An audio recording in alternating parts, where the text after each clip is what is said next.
Comenzamos hoy,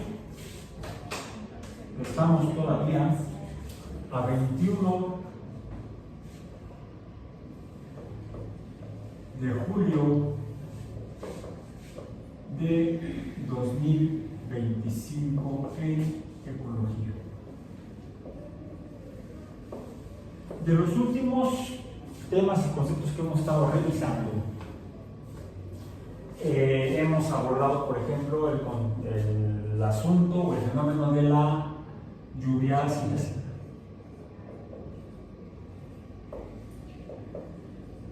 Esta la definimos como la precipitación de agua en sus diversas formas.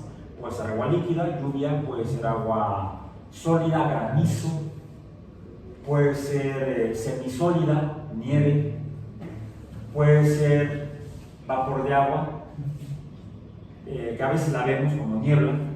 La niebla normalmente es vapor de agua y algunas pequeñas gotitas tan pequeñas que están suspendidas en la columna de aire de la atmósfera, que al reaccionar el agua con inicialmente con ácido carbónico, con dióxido de carbono, con CO2, ese agua de vapor, pensando en la atmósfera, porque es un fenómeno de tipo atmosférico. La lluvia ácida es un fenómeno atmosférico.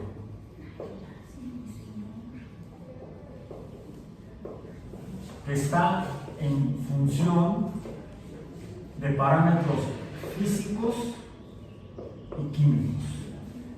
Algunos dicen que también biológicos, porque puede ser que por emisión de compuestos químicos, productos del metabolismo, como dióxido de carbono en la respiración, como óxido de nitrógeno en el metabolismo de microorganismos y plantas, incluso animales. Consideran que los animales excretan urea y esa se incorpora a los ciclos biogeoquímicos, es decir, transformación por reacciones químicas en el suelo y en los organismos que forman parte del suelo. Hay también emisión, por ejemplo, de nitratos o de compuestos nitrogenados, en general, compuestos pequeños nitrogenados, ya sea nitratos y amoníaco, o podríamos llamarle hidruro de nitrógeno.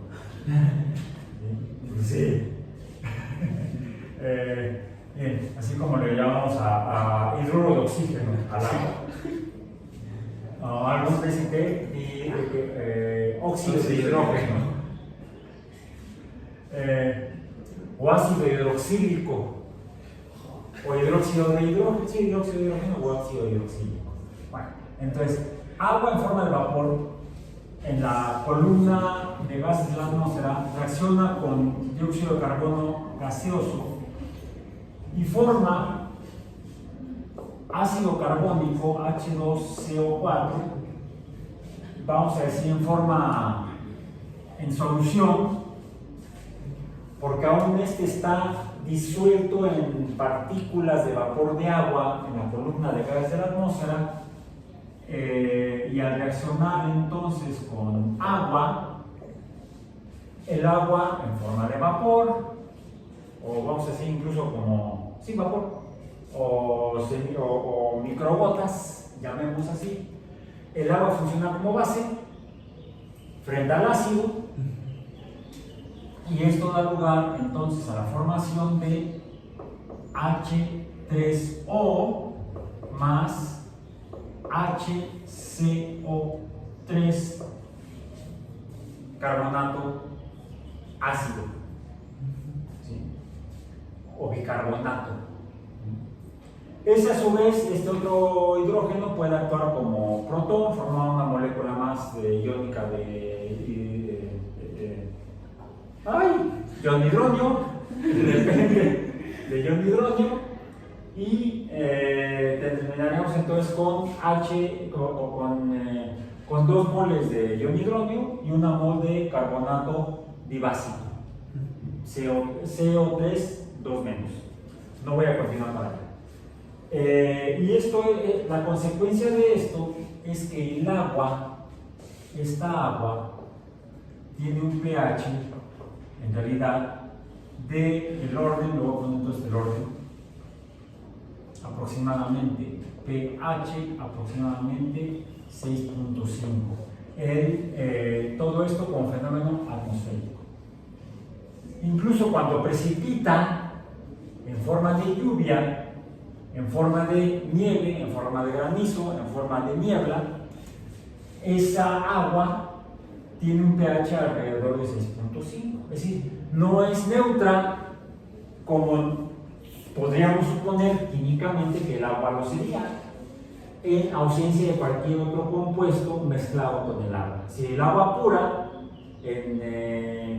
debería tener un pH, tiene un pH de 7, pero el agua pura no existe. Podemos producirla artificialmente, almacenarla con mucho cuidado y ni la mires porque se le meten a tus ojos y entonces se modifica su pH. De hecho, este es un fenómeno natural, porque en la atmósfera de la Tierra, de forma natural, ha habido siempre dióxido de carbono y vapor de agua. Ahora, con la actividad humana, principalmente la combustión de compuestos de carbono, desde materia biológica, hacemos una fogata, madera, material leñoso de plantas, lo ponemos en ignición, es decir, hacemos la reacción de combustión, emite luz, calor, agua y dióxido de carbono. Esto se mezcla y va a producir agua a pH de 6.5. Incluso si lo que están haciendo es ir a una fogata para preparar sus chuletas, pues también se les pasa, la chuleta asada también produce lo mismo, aunque parte queda como carbón, grafito, o de tipo grafito. Pero desde que los humanos empezamos entonces intencionalmente a hacer combustión de materia biológica, comenzamos a incrementar el dióxido de carbono en la atmósfera. Quizá era despreciable la cantidad de dióxido de carbono que agregábamos, además de por nuestra respiración, al llevar a cabo acciones de combustión de materia biológica. Con el tiempo descubrimos otros compuestos que también son de carbono, de hecho algunos de origen biológico, como el carbón, producto del carbonífero en la evolución geológica y ya biogeológica de la Tierra, porque ese carbono no existiría si no hubiera habido vida. Si no hubiera habido grandes bosques durante el carbonífero, no se hubiera producido ese carbono. Entonces, el carbón que se usa, mejor no le doy ideas a Donald Trump, vas a decir que de clean carbon, es lo que la tarugada que dice que el carbón es limpio, ¿de dónde? Nunca agarraron, no, yo creo que nunca. Es un tino, todo, dan eso todo en la vida. Pero cuando preparas, cuando vas a hacer la carne asada a carbón, o el pollo, lo que vas a preparar, y tomas el carbón de la bolsa, de donde lo compras en el súper o en la tienda, o sea, y lo pones ya sea en el anafre o en la parrilla muy elegante, funciona igual, es más barato un anafre. Sí, nada más que solo tiene su manijita para echarle aire, ¿no? Es la única ventaja que le doy. O puedes traerte el ventilador y ya viste cómo vuela toda la ceniza. Y entonces tienes carne, ceniza. Y le da un sabor interesante a las hamburguesas. Así semejante tarugada.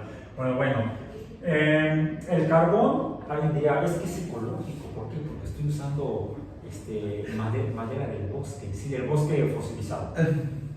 El carbón son plantas fosilizadas hace millones de años. Revisen el calendario geológico de la Tierra para ver hace cuántos millones de años fue el carbonífero, que fue cuando se formó el carbón.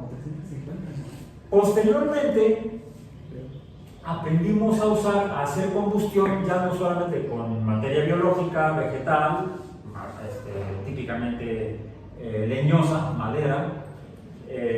También en alguna ocasión preparé unas hamburguesas y carne asada. Se me olvidó el carbón. Bueno, llegué un poquito, mi hermano me regañó. ¿Cómo dijiste que teníamos carbón, pero sí tenemos este poquito de carbón.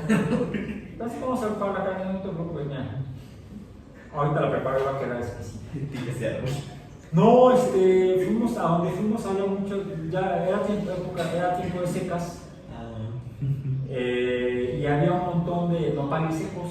Entonces me puse a recoger pencas de nopal secas, prendí el carbón, le puse las pencas secas y le dio un sabor especial a la carne. Sí. Sabía como a nopal. Lo que importa es la combustión. Más bien, lo que importa el calor es el calor en la combustión. No quieres luz, no quieres el espectro visible, quieres el espectro infrarrojo para calentar y desnaturalizar la proteína de la carne, por ejemplo. Y lo puedes hacer con cualquier cosa que produzca combustión. Puedes hacerlo, por ejemplo, con sodio metálico y agua. Nada más que es explosivo. Entonces, no lo hagan en casa. La diferencia es que se les digo que sí lo hagan. Bueno, entonces, ya pasemos, regresemos a esto y dejemos de desvariar con otras cosas. Luego desvariamos todavía que tengamos más tiempo. Entonces, para cerrar esta parte, descubrimos el petróleo, que ese es producto de la fosilización de otros organismos. Aparentemente más yendo hacia no plantas vasculares, sino a otras formas de productores, organismos fotosintetizadores, tan simples como bacterias y algas.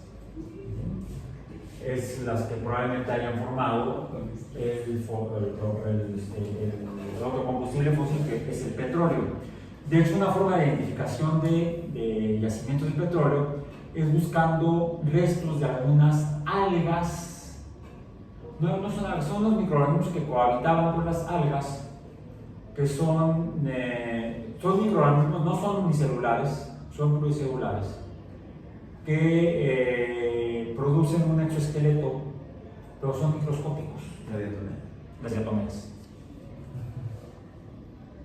Las diatomeas producen un exoesqueleto de sílice, de sílice precisamente, como mencionaste. Es lo que los geólogos buscan para tratar de encontrar yacimientos de petróleo. Fue así como descubrieron el cráter del meteorito que mató a los dinosaurios hace 65 millones de años en Chicxulub.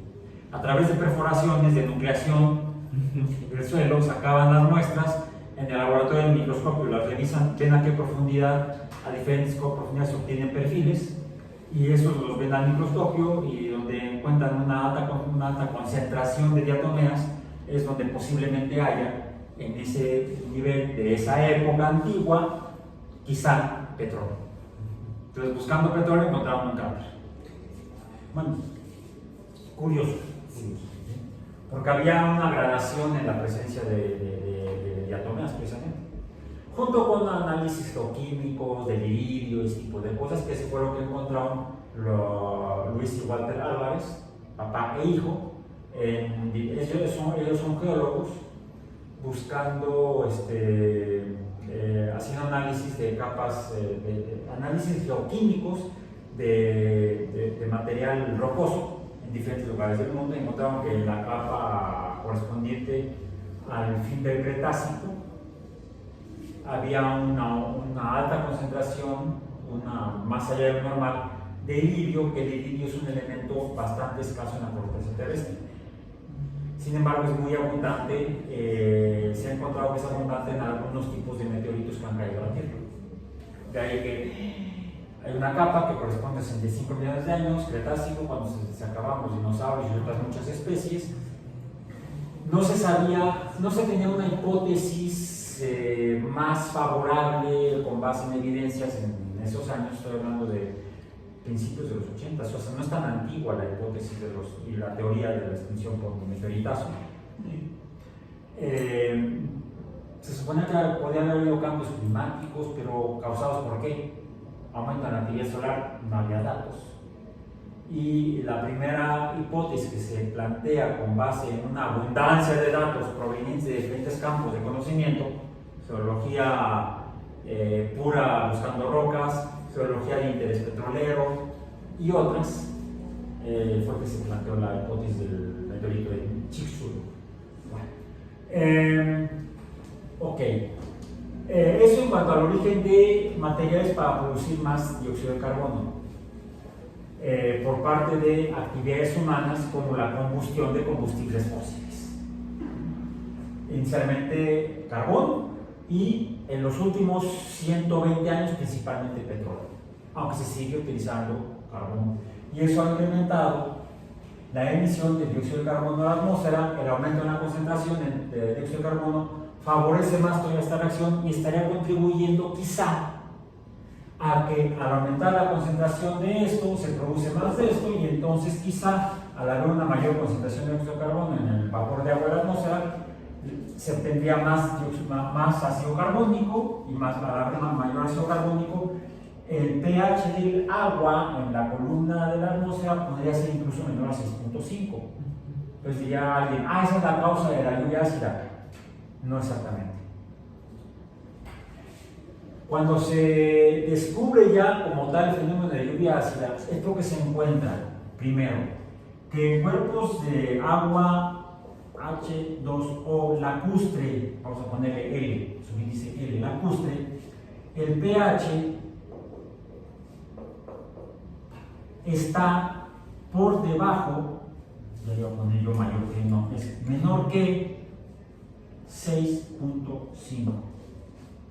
La pregunta que se hizo fue, bueno, ¿por qué no solamente lacustre, sino también agua H2O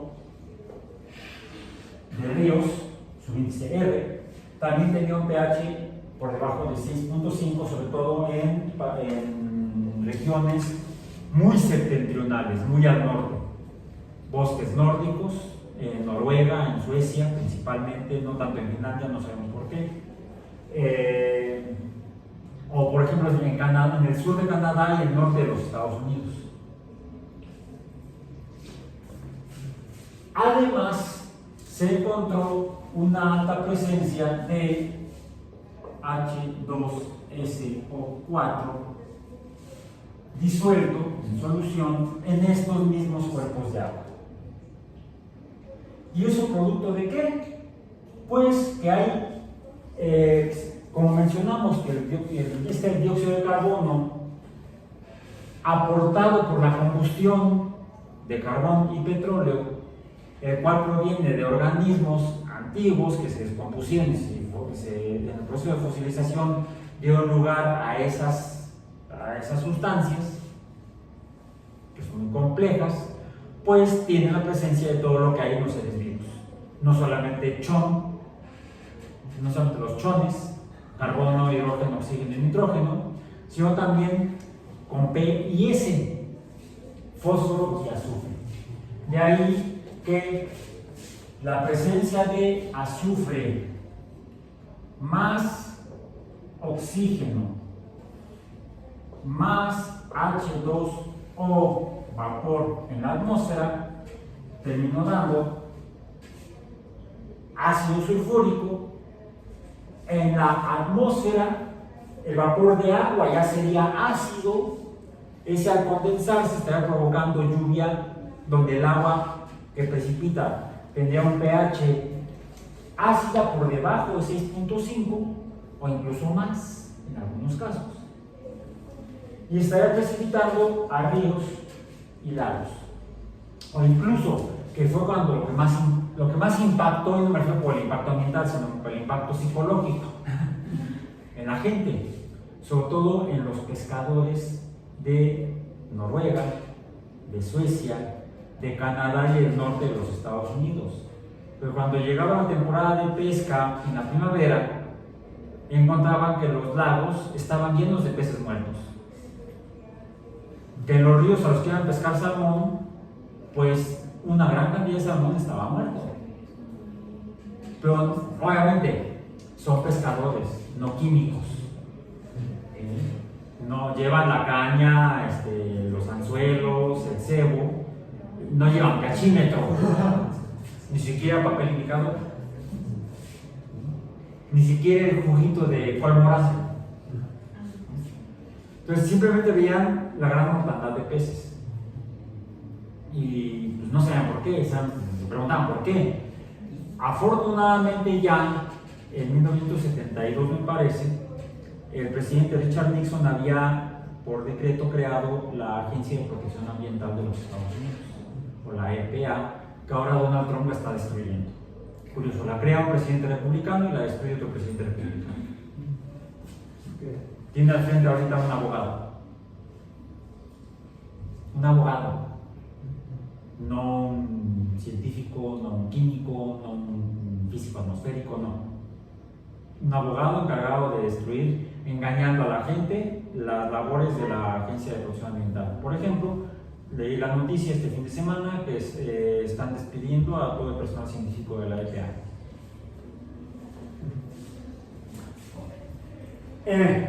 ¿Qué es lo que hizo la EPA a principios de los 80, cuando se empieza a observar este fenómeno? Pues envió a los científicos a averiguar cuál era la causa de lo que habían ya denunciado los pescadores, en el caso de los Estados Unidos. En el caso de Noruega y de Suecia, las oficinas correspondientes hicieron lo mismo. Y lo que encontraron fue una alta concentración de azufre como elemento y una alta concentración de ácido sulfúrico en cuerpos lacustres y ríos. Y principalmente al inicio de la primavera. ¿Qué es lo que ocurre al inicio de la primavera en muchos lugares? El deshielo, ¿no? El deshielo de la nieve precipitada durante el invierno. ¿Por qué entonces y no antes? Porque el ácido sulfúrico se formaba en solución en el vapor de agua atmosférico y este precipitaba en forma de nieve y se quedaba ahí acumulado.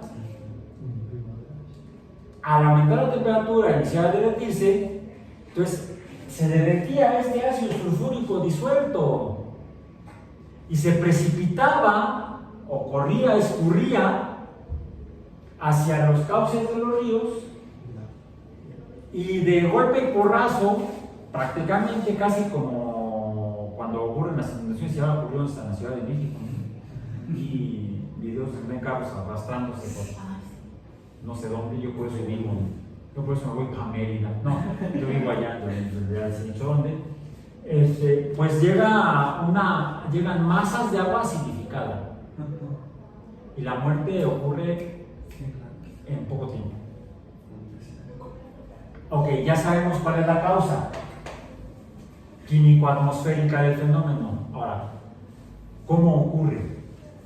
Pues estás haciendo ceviche, más que en lugar de echarle jugo de limón, ácido cítrico, le están echando ácido sulfúrico. Además, eso no creo que sería un ceviche muy sano.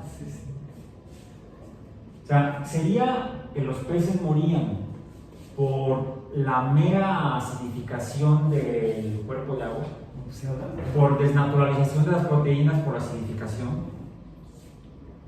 Hagan un experimento en casa. Pueden hacerlo con pescado, pero no se va a apreciar tanto. Es un experimento. Es más, lo hacemos casi, depende de qué desayunen. Yo hoy no he desayunado. Sí desayuné cereal. Cereal con leche. Otras veces que tengo más tiempo, me preparo otro tipo de desayuno. Por ejemplo, cuando se preparan un huevito. Y bueno, 1 o 2 huevitos. ¿Cómo los preparan? Cuando quieren prepararse para desayunar, comer o cenar, ya no sé. A mí me cae pesado una noche. Me cae pesado. Revuelto. Una tortilla francesa. Una tortilla francesa, una tortilla española, una tortilla mexicana es de maíz. ¿Cómo lo preparan? ¿Qué le hacen al huevo? Se va. No es cierto. Bueno, Si agarras el huevo y luego lo bates, no pasa nada. Primero se casca. Primero cascas el huevo y el fenómeno es físico, fractura. La cáscara del huevo es sólida. Entonces es mediante una colisión elástica.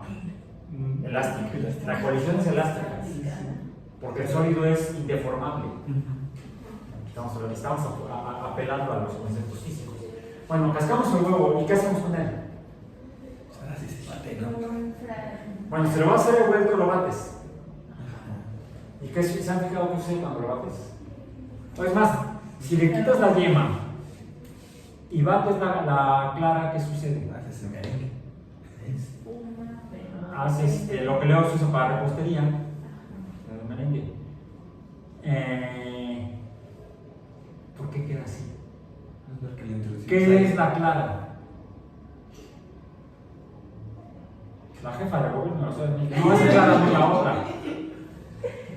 La Clara, la Claudia. ¿De qué está formada la clara? Es proteína mezclada con agua, tiene una alta concentración de agua, tiene albúmina, o sea, hay una diversidad de proteínas. Pues la clara del huevo tiene proteínas. Las proteínas, cuando la bates, la de la clara, así sin la yema, ¿qué le estás poniendo? Estás poniendo aire. ¿Y qué sucede? Crece. La proteína, principalmente la albúmina, que es la más, de hecho hay varias albúminas, las albúminas son las más abundantes, cambian su estructura. De su estructura nativa, vamos a ponerle subíndice N, la estructura nativa de la proteína, al ponerle aire, pasas a proteína de desnaturalizada. ¿Qué es la desnaturalización de proteínas? La pérdida de la estructura nativa. Las proteínas podríamos decir, son sales orgánicas, porque se forman a través de la reacción del ácido carboxílico de un aminoácido con el ácido, con el grupo amino de otro aminoácido. Están formados por alfa aminoácidos. Entonces, el alfa amino de un alfa aminoácido reacciona como base con el alfa carboxilo de otro aminoácido y se forma un enlace de tipo éster, solo que al no ser carbono, oxígeno, oxígeno, carbono, que sería el éster, se forma un enlace carbono, oxígeno, nitrógeno. Vamos a poner, o enlace peptídico. El enlace peptídico es CONH.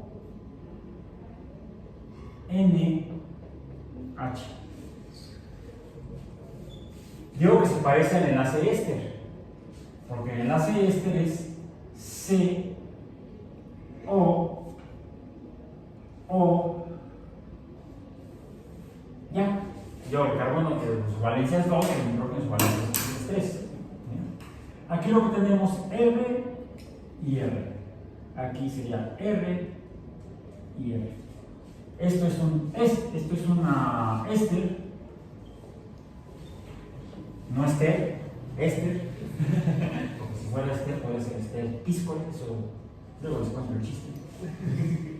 Y esto es un enlace peptídico, un enlace peptídico. Por la geometría de este enlace,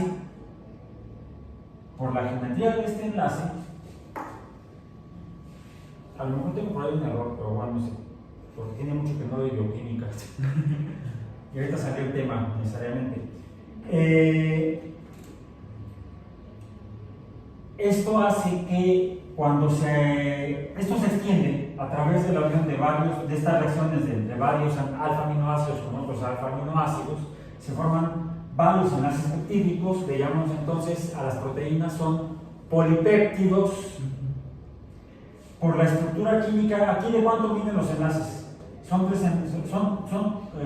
enlaces, 1, 2 y 1 doble, 3. ¿Cuál es el ángulo entre enlaces, entre cada uno de estos pares de enlaces? Eso se ve como de 90, ¿no? No es así. El enlace peptídico en el alrededor del carbono, en realidad los ángulos son de 120 grados. 120 grados. Y aquí, este es un carbono sp2, de ahí que tenga el doble enlace, igual que un oxígeno sp2, pero este nitrógeno es sp3, el mismo tipo de enlace o de hibridación que tiene el oxígeno en el agua. ¿Cuánto mide el ángulo de hidrógeno, oxígeno, hidrógeno en el agua? Ya lo revisamos en clases anteriores. 109. ¿Cuánto miden esos ángulos? Más o menos lo mismo. Lo mismo que nos sacamos en enlace, los ángulos de carbono con los hidrógenos, o de carbono-carbono en los polímeros de carbono, siempre y cuando no tengan configuración sp3 o sp2, sino sp3, como el oxígeno en el agua, como el nitrógeno en el amoníaco y como el carbono en el metano. Esta naturaleza química del enlace peptídico, cuando lo que tenemos es un polipéptido, hace que la cadena de una proteína se debiera ver algo así, como un zigzag. Pero debido a la presencia de este ángulo de 180 grados, más sería el dióxido de carbono, de 120 grados, esto se tuerce. Y de lo que sería, a esto lo llamamos estructura primaria de los polipéptidos o las proteínas, que no es más que la secuencia de alfa aminoácidos. Bueno, ya no son alfa aminoácidos porque ya están pegados. O cualquier cosa pegada a una molécula ya no es la molécula, sino que es un radical, una ramita, un radical. Son radicales, le llamamos aminoacilo. Ya no es aminoácido, sino es aminoacilo porque es un radical. ¿Bien? Bueno, entonces, cuando tenemos la cadena de aminoacilos, le llamamos la estructura primaria, que sería por decir algo, una glutamina, una asparagina, un ácido glutámico, etcétera, etcétera, etcétera, de los 20 aminoácidos iniciales, que se van a ir alternando según el código genético. Debido a la presencia de este enlace diferente, o este ángulo diferente a 109 grados, sino de 120 grados, esto se tuerce y da lugar a lo que es la estructura secundaria, que esa la descubrió un químico norteamericano del siglo XX, nació a principios del siglo XX, llamado Linus Pauling. Por eso le dieron el premio Nobel en química, en unos 50 y algo.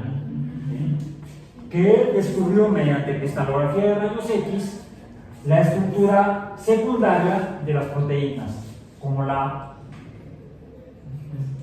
alfa hélice de las proteínas. Esta es la estructura secundaria. Y algunos polipéptidos funcionan así. Si modificamos la estructura porque esta estructura de alfa hélice se estabiliza, se forma por los ángulos de enlace. Pero para que no se desforme, para que se conserve esta estructura, resulta que por los radicales que tienen pegados en el siguiente átomo, que es el carbono alfa, el carbono alfa puede tener diferentes grupos radicales y dependiendo de esos grupos radicales pueden empezar a formar, por ejemplo, puentes hidrógeno con el oxígeno del carbonilo, o con el hidrógeno del amino, o con el par de electrones que tiene aquí libres el nitrógeno. ¿Sí? El grupo peptídico es un grupo que sería miscible con agua. Se mezcla con el agua, puede formar puentes de hidrógeno. Y entonces estamos empezando a entender, o podemos tener la posibilidad de entender por qué se forma el merengue. El merengue es un ritmo musical americano, de Centroamérica, donde se baten palmas, se bate la clara de huevo. No, ese merengue no, aunque se puede bailar mientras se hace el batimiento, se puede bailar merengue. Se pueden formar puentes hidrógeno entre radicales de los diferentes aminoácidos o aminoácidos con este oxígeno con el hidrógeno o con el nitrógeno. Y eso estabiliza la hélice. ¿Qué sucede si quitamos esos puentes de hidrógeno? Pues la hélice se desestabiliza y puede tomar otra forma. Decimos que cuando pasa de un estado mayor de organización, de estructural, a uno menor, esto es la desnaturalización. DN, no PN. No es la colisión nacional. DN. ¿Bien? Bueno, entonces, esto es un efecto que podría deberse quizás simplemente a la acidificación. Porque la acidificación, al secuestrar agua para formar iones hidrógeno, pues hay menos agua disponible para formar, por ejemplo, puentes de hidrógeno que estabilizarían quizá a una proteína. Por eso es que la albúmina que obtenemos, o las albúminas que vemos en la cara del huevo, no se ven porque están mezcladas con el agua que está en la cara del huevo, digamos como disueltas. Y ese es el estado nativo de la albúmina, el estado natural o nativo, que no es exactamente esta, porque de hecho la albúmina, dijimos que las proteínas están formadas por aminoácidos, tienen los grupos radicales, y los grupos radicales pueden tener grupos funcionales que permitan la formación de puentes de hidrógeno con este o con este, pero también entre sí. Y eso puede dar lugar a que esta hélice no se esté como un resorte nada más, sino que pudiera estar quizá el resorte así, luego una forma así, luego resorte por acá, luego una forma recta, luego no sé, luego aquí otro tipo de estructura que le llamamos hoja beta. ¿Sí? Esta es hoja beta, que también fue estudiado por Fauno. Y esto es lo que llamamos la estructura terciaria. La albúmina funciona en forma, creo que de estructura terciaria, si no es que incluso podemos tener proteínas en las que tengamos diferentes unidades o varios polipéptidos unidos para hacer que la proteína funcione. Y eso es lo que llamamos la estructura paternal. Esto le llamamos un oligómero. Un oligómero. Bien, ahora, cualquier proceso donde la proteína para funcionar pierda su estructura nativa o necesaria, algunas proteínas, les digo, funcionan como oligómeros. Si yo le quito una, ya no funciona. O si se separan, ¡pum!, ya no funcionan. Eso sería un proceso de desnaturalización. DN. Hacia allá sería otra desnaturalización. Entonces, cuando una proteína pasa, aquí se pasó la otra, desnaturalización, de un estado de organización funcional a un estado de organización donde ya no funciona, le llamamos desnaturalización. Y puede producirse ya sea porque le quitas el agua, como cuando la bates a los niños. Le estás metiendo aire y le estás quitando agua. La estás desnaturalizando. Y entonces se hace blanca y hasta se hace dura. Que no lo quieres batir a la clara, que lo quieres el huevito completo, cuando va a ser estrellado, lo pones en la sartén caliente. ¿Y qué pasa? Se pone blanco en la luna. Se desnaturaliza por calor. El calor también le quita el agua, pero le quita el agua de manera diferente. Por eso, dependiendo de la forma en la que desnaturalizamos la proteína, que puede ser por fenómenos físicos, la disolución es un fenómeno físico, no químico. Porque la materia no se transforma. No es su naturaleza. Tal vez sí en su estructura puede tener su naturaleza de enlaces, vamos a decir. No es un cambio químico como tal, es un cambio físico en la estructura de la proteína. Y es una desnaturalización. Le quito el agua. ¿Por qué? Por soplarle, por echarle aire, por calentarla, le quito agua. Pero también, yo recuerdo cuando era yo niño y se iba a pasar el camión por nosotros para llevarnos a la escuela y pasaba a las 7 de la mañana, tempranísimo. Entonces, a veces mi mamá para desayunar rápidamente agarraba unos huevos, los cascaba, le ponía jugo de limón, lo batía y vamos. Pero para mezclar bien el limón con la clara y la yema, a mí me gustaba. Sí, con un poquito de azúcar incluso para quitar lo ácido. Sí, la misma cara hacen mis hijas, cada que les digo que era mi desayuno infantil, que era el huevo con jugo de limón. También se naturaliza diferente la proteína. Incluso si simplemente toman la clara y la ponen en agua, se forman como hilos, porque lo que está sucediendo es que está variando la concentración de agua necesaria para que la albúmina esté en su estado nativo. La relación cantidad de materia de una sustancia con otra, en el caso de las biológicas, va a hacer que funcione o que no funcione. Hay diferentes causas de desnaturalización. Ahora, ya para terminar, porque ya se nos acabó el tiempo. Cuando un sistema biológico ve afectado su funcionamiento por alguna acción externa, típicamente química, cuando un organismo pierde funcionalidad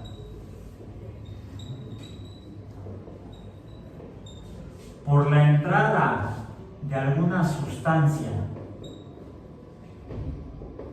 que, ojo, puede ser en exceso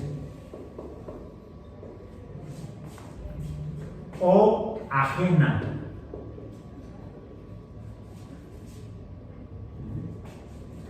a esto le llamamos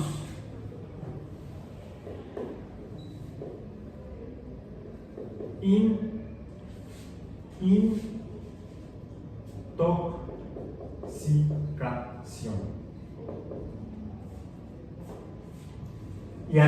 Y a lo que le estamos poniendo, esto es un tóxico.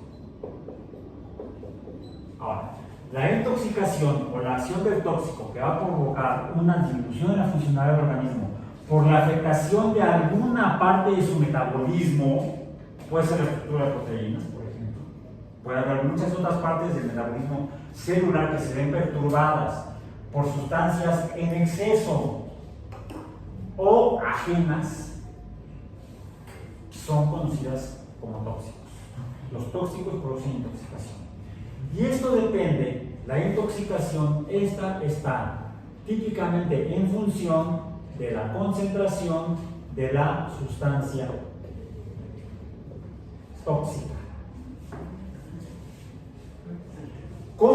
A partir de esto se definen dos conceptos: la concentración tóxica o la dosis tóxica 50 TD50, que es el 50% de afectación de la muestra experimental en la cual se realiza la acción del tóxico.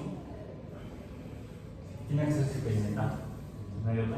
Actualmente se hace con cultivo de tejidos, antiguamente se hacía con organismos completos, animales experimentales científicamente. Y lo que se ve que haya algún tipo de afectación en la funcionalidad. Si se encuentra esto, entonces se procede a averiguar cuáles pueden ser las causas metabólicas. Es decir, cuál es la acción química que lleva a cabo, bien, el tóxico en el organismo. Bueno, ya lo que se encontró en el caso en particular en los peces, debido a la lluvia ácida, es que el efecto no se debía a la acidez como tal, sino que hay otro fenómeno que ya lo hemos mencionado. En medios ácidos, todos los metales son solubles, se disuelven, se pueden disolver en medio ácido. Es el experimento que están haciendo en casa con el calcio. Al disminuir el pH, al aumentar la acidez, aumenta la solubilidad de algunos metales. Puede ser que el organismo pierda el metal o que algunos metales que están precipitados o que forman parte, por ejemplo, del lecho rocoso de un lago, entren en solución por la acidificación del medio y entonces se conviertan en sustancias ajenas a los organismos que al estar presentes en el medio, en este caso en el medio acuático, entran en contacto con los diferentes tejidos de los organismos. Y lo que se encontró, por ejemplo, en el caso de algunos lagos en Norteamérica, es que efectivamente metales como el aluminio se lixiviaban del lecho rocoso, entraban en solución y entraban en contacto con las células de las branquias de los peces y los peces morían asfixiados por la presencia de aluminio en las branquias. No era porque se hicieran ceviche. Entonces, puede provocarse la afectación de la funcionalidad o puede provocar la muerte. En ese caso estaríamos hablando de la dosis letal 50, que es el 50% de la muerte de la población experimental. Por decir algo, tenemos 1000 células en un tejido y al poner la sustancia a diferentes concentraciones, encontramos una concentración en la cual el 50% de las células mueren. Ahí hemos encontrado la dosis de tal 50 para ese tipo celular o tejido, por ejemplo. ¿Bien? Entonces, esto es la toxicología en general. Cuando se estudian estos fenómenos en fenómenos ambientales, ecológicos, estamos abordando lo que sería ya formalmente la ecotoxicología. O sea, la ecotoxicología sería específicamente la aplicación de los conceptos de la toxicología, que era una rama de la química o de la fisiología con fines humanos, cuando ya no solamente se usa para estudiar lo que ocurre en los humanos. Por ejemplo, se hacen estos estudios para sustancias alimenticias o complementos para los alimentos o incluso fármacos o sustancias que se pretende que sean para uso médico. Todas ellas se estudian en su posible acción tóxica. Si no presentan efectos tóxicos o se requieren concentraciones absurdamente elevadas, pues eso no produce realmente, no es una sustancia tóxica. Ahora, la toxicidad se debe al tipo de acción que lleve, a la causa, al mecanismo, que el compuesto y respectivo de su composición atómica tiene con alguna parte de un organismo o con un organismo en su conjunto. Así que cuando dicen, no, es que el mercurio es tóxico, no solamente es tóxico, el mercurio como metal es letal. Sí se puede determinar la TD y la TL de mercurio como metal. Sin embargo, el mercurio como elemento químico se utiliza enlazado covalentemente a algunas sustancias, algunas moléculas orgánicas, para tener algún efecto con fines farmacológicos o farmacéuticos para la producción de fármacos. Por ejemplo, para la estabilización de fármacos. Sí, algunos fármacos, algunas sustancias de uso médico producidas por la farmacia pueden tener elementos químicos que en otras condiciones fueran tóxicos o letales, pero en esa condición es inerte. Por la toxicidad tendrías que comerte 50 kilos de esa cosa para que te hiciera daño, y antes de eso vas a... Entonces, hay que tener mucho cuidado cuando se habla de tóxicos y intoxicación, porque hasta el agua es tóxica. Ya vimos que si le pones agua en exceso a una clara de huevo, se neutraliza. Entonces, son dos datos muy importantes que hay que considerar cuando hablamos de toxicidad, ya sea en el contexto humano o en el contexto ambiental. Y con esto terminamos el día de hoy. Nos vemos el miércoles en el laboratorio.